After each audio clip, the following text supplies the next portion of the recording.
À Libreville, la question de la nécessité de l'apprentissage de la natation est assez partagée par la population. Je sais nager, mais pas de manière technique. C'est-à-dire que je ne suis pas là dans une école ou pas une formation pour apprendre à nager. C'était par pur plaisir, on était à la plage, plutôt à la piscine, et on avait une amie qui savait nager, donc elle nous a appris. On a appris à nager avec elle. Moi, je ne connais pas nager. Bon, je n'ai pas voulu apprendre parce que moi, d'abord, je ne fréquente pas trop les eaux.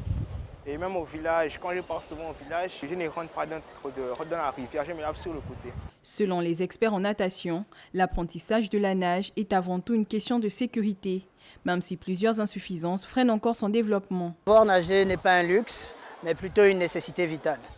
Notre pays regorge de cours d'eau et bordé par l'océan. Il est plus que nécessaire d'apprendre à nager pour se mettre en sécurité. Pour nous, la natation, c'est un sport de luxe, c'est un sport de ceux qui ont suffisamment de moyens.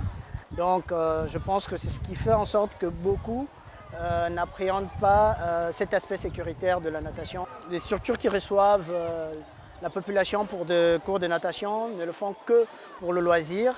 Et la natation se limite que vraiment dans le loisir. Et ça, c'est un très gros frein au développement et à la mise en sécurité de nos nageurs. Pour l'expert en natation, plusieurs solutions doivent être envisagées pour freiner les risques de noyade. Pour y remédier, il faudrait déjà mettre une politique publique qui amènerait déjà la population à être édifiée sur l'importance de la natation, la construction des infrastructures et la communication autour de la nécessité et des risques de noyade. Face à la montée des risques liés à la baignade, l'apprentissage de la natation s'impose désormais comme un enjeu de sécurité publique.